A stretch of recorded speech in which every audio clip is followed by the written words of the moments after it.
Well, hello there, you magnificent bag of flesh and organs, you. Come join your Uncle Spurt in his sex dungeon. Did I say sex dungeon? I meant studio. For another hearty serving of inappropriate tech-type shenanigans that'll have your bowels twitching with instant regret. This week I've been having the usual existential crises, mostly about bloody thumbnails. You see, personally I prefer the natural style of thumbnail, mostly because it requires all effort, leaving more free time for drinking and, well, yeah, drinking. Unfortunately, this approach does mean that I get emailed by about 24 thumbnail designers every single day comparing my personal thumbnails to a heap of hot garbage drowning in a lake of rancid arse juice that's on fire, and ordering me to immediately hire them if I don't want to see my channel wither away into dust. And quite often they send examples of their own particular talents and skills, and the quality is somewhat variable, shall we say.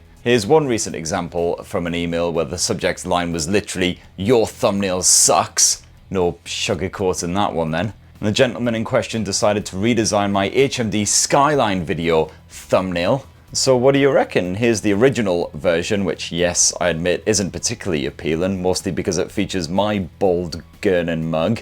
And then here is the jazzed up photoshopped version from Mr. Graphic Designer.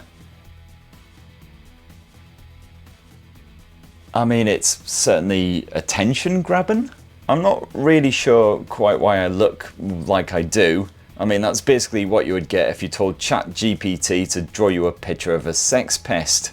I'm also not quite sure why my hand is twice as big as my head, but hey ho. So what is the verdict? Regular sex pest me or AI generated sex pest me? Definitely let me know which you prefer down in the comments below. And now kiddies, gird your loins, whatever that means. Maybe just have a tub of Vaseline on standby just in case for a filthy bit of Pixel 9 Pro Fold action.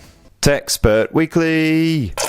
Google's big ol' Pixel 9 launch is less than 2 weeks away now, with no less than 4 new phones set to be waggled about in public on August the 13th. The Pixel 9 and the Pixel 9 Pro will apparently be relatively dinky 6.3-inch flagships. You got the option of upgrading to a Pixel 9 Pro XL if you want a 6.8-inch trouser filler, or a Pixel 9 Pro Fold if you want a bit more bendy action. And it's a good thing I don't like surprises, because there's more Pixel 9 leaks on the internet than there is porn these days. Honestly, these phones have leaked more than a colander full of piss. But anyway, let's take a look at the most expensive of these blowers, the Pixel 9 Pro Fold, which thankfully looks a lot less chunky than the original Pixel Fold in all of those leaked pics. On that outside bit, the Pixel 9 Pro Fold will sport the same 6.3-inch display as the regular Pixel 9 and the smaller of those two Pro blowers. But much like myself, this foldable can expand to a mighty 8 inches on demand, with just a quick flick of the wrist. And as we all expected, this new Pixel Fold will sport a more conventional aspect ratio compared with the exceptionally squat original. While I did enjoy the effortless one-handed action here on the Pixel Fold, that front screen wasn't exactly ideal for watching movies, so this change is probably for the best. Here's hoping that the massive inside screen is considerably brighter this time too, and maybe a wee bit less reflective. Now, Google and Samsung have once again teamed up for the brains of these Pixel blowers, so expect to see the fresh Tensor G4 chipset and 16 gigs of RAM stashed inside of that Pixel 9 Pro Fold. And while the G4 is supposedly a minor upgrade over last year's Tensor G3, Pixel fans should notice a respectable leap in performance versus this here original Pixel Fold, which was powered by the older Tensor G2. Got a wee bit warm at times, shall we say, even just streaming video and the likes, it got a little bit finger burny. And oh yes, you can expect the Pixel 9 Pro Fold to be absolutely stuffed to the guts with fresh new AI features. This phone will have AI smarts gushing from every orifice, including circle to search shenanigans and lots of Gemini guff. So for instance, if you take a photo of what's in your fridge or cupboard, Gemini can apparently recommend recipes to use up these leftovers. I can't bloody wait to see what it recommends I make out of beer, a couple of cream crackers and some Morley's fried chicken sauce. And there's also apparently a new feature that can insert you into group photos if you want to pretend like you've got loads of mates. Now the original Fold had a 4,800 mAh capacity battery stuffed into that chunky frame, fairly respectable size, but that juice did drain pretty fast at times. So let's just hope that despite a slightly less chunky design, Google's managed to cram a bigger capacity battery inside of the Pixel 9 Pro Fold, especially considering the enormous capacities of recent Honor and Xiaomi foldables, while some of those Tensor and software tweaks will hopefully make this phone more energy efficient. As for the camera tech, well, it appears that the Pixel 9 Pro Fold may sport a slightly different set of sensors to the regular Pixel 9 Pros, with a 48 meg main shooter and more basic 10ish megapixel ultra-wide and telephoto shooters. So certainly on paper it sounds like the exact same hardware as what we got in the original Pixel Fold, although obviously there will have been software improvements, the good old image processing, so hopefully you'll still get better looking pics and video. And you can also expect a selfie cam to be slapped on the cover screen, as well as that mighty internal display, this time poking up out of the screen as those bezels have slimmed right down. So what are you looking forward to more, the Pixel 9 Pro Fold or your next bowel movement? It would be great to hear your thoughts down in the comments below. And now it's time for the part of the show that's possibly even more disturbing than this. It's viewer comments. Viewer comments. Now first of all, a massive thank you to everyone who wished me a happy birthday last week. You lot are absolutely freaking awesome. Your Uncle Spurt would be tearing up a wee bit if he wasn't massively dehydrated. Far too many to read out, but Liz Vickers says, happy birthday Mr. Spurt. 822dudes9 says, happy birthday Spurty Worty Unky. Joey Years says, hey oldie but goodie. Rango Django says, happy birthday to the Spurtmeister. Finian Vandenbourne says, happy birthday you glorious marble. And Mad Mike 1963 says, I had my 61st last Saturday, so happy birthday to you, Chris. Well, happy birthday right back at you, buddy. Hope yours got suitably sloppy. There's also apparently Umi United's birthday, so happy birthday again to a fellow Leo. And Smitchy says, happy birthday lad, greetings to Mr. Wangsock as well. Yeah, Mr. Wangsock's actually on holiday at the moment. He's enjoying a guided tour of Joseph Fritzl's basement. I actually got a postcard from the lad the other day as well. It's a bit difficult to read because I guess he has to hold the pen in his mouth. It says something like, Dear bold twat, having a great Tim without you, ye massive beelend, love Mr. Wanksock. No idea what any of that means, but what a great guy thinking to send me a postcard. And next up, Baz Anime says, happy Emergence Day, Uncle Spurt. Enjoy an extra Greg's pasty on this special day. Mate, one extra pasty is basically my regular order. On my birthday, I'm getting the combo deal special. What is it, like 6 pasties for £8.50? And maybe a glazed finger to finish. Sage Noodle VT says, happy birthday Uncle Spurt, hope you have an extremely hazy weekend. Hazy certainly sums it up, that's for sure. Basically just rented out an Airbnb out in the countryside with a bunch of similarly old bastard mates of mine. Yeah, it does you good, a bit of fresh country air. Probably less good if you're smashing double whiskies all afternoon long, but f it, whatever. But yeah, the house was proper out in the sticks and a seriously creepy old place as well. I'm talking about the kind of house you see in every Netflix murder documentary.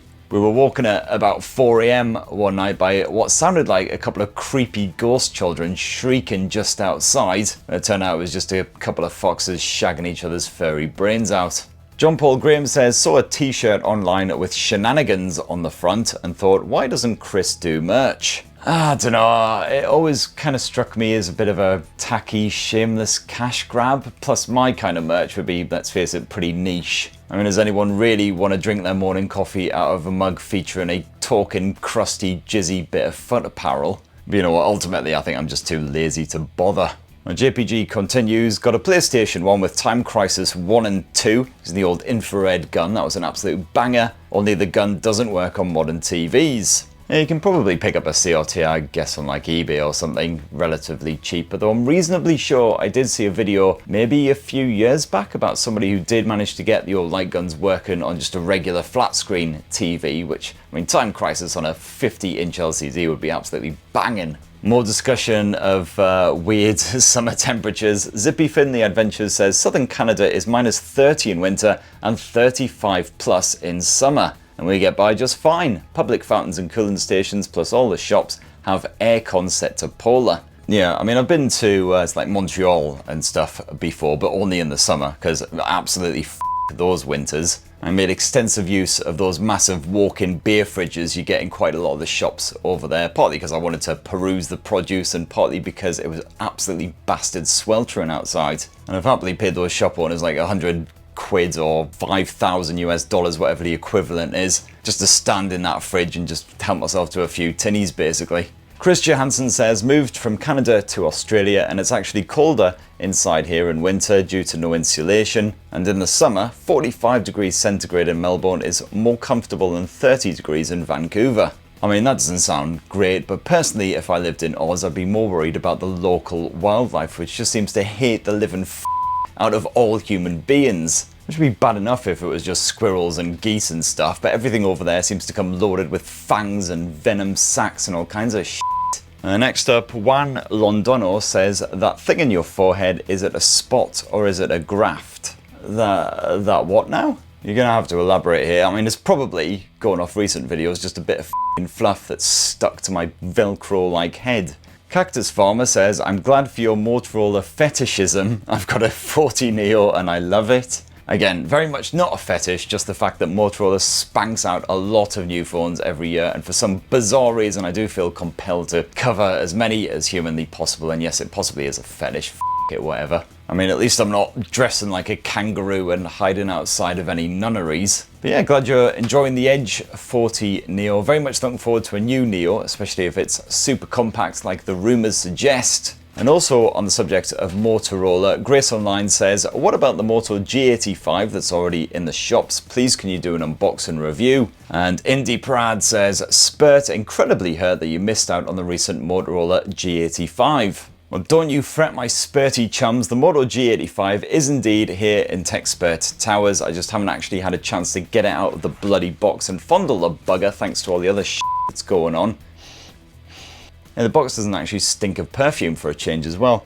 It's a nice woody finish to it, lovely. But anyway, yes, I'm hoping to get the unboxing of that live, hopefully next week or the next couple of weeks anyway, so stay tuned. Mythic Suns says, what's your favourite ice cream tub? Until they stopped selling it, I used to love the Piggy Paradise tubs from Tesco's, but these days my go-to is Ben & Jerry's Caramel Sutra. Ooh, extra creamy. Never usually really eat ice cream, to be perfectly honest, although if I do have an ice cream out and about, my go-to is definitely a bit of mint choc chip, absolute god tier flavour. Bry6314 says, kettle chips, oh check you out Mr. Lardy-dar. Yeah, fair play, hands up, guilty as charged, etc. I don't generally have expensive tastes when it comes to food, but I do love me some kettle chips, something to dunk into my massive tub of caviar. The real TJP says, Squirt is a grapefruit soda that tastes really good. Oh, soda, not booze? Oh, f that noise then.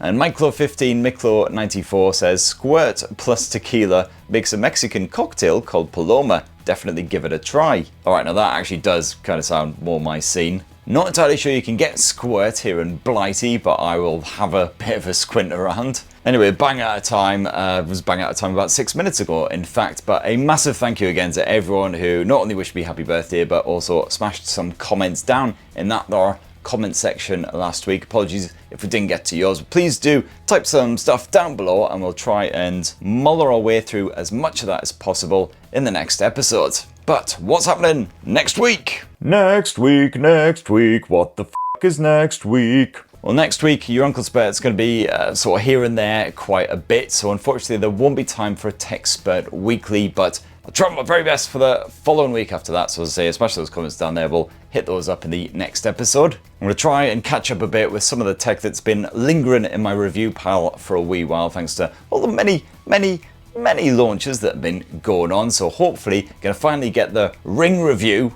on the go. Expect all of the Ring jokes, naturally. Still got the OnePlus Watch 2R, of course, the Moto G85, Samsung Galaxy Z Fold 6, lots of stuff coming at your facial region, so please do subscribe and ding that notifications bell for more on the latest and greatest tech, and have yourselves a bloody wonderful weekend. Cheers everyone, love you!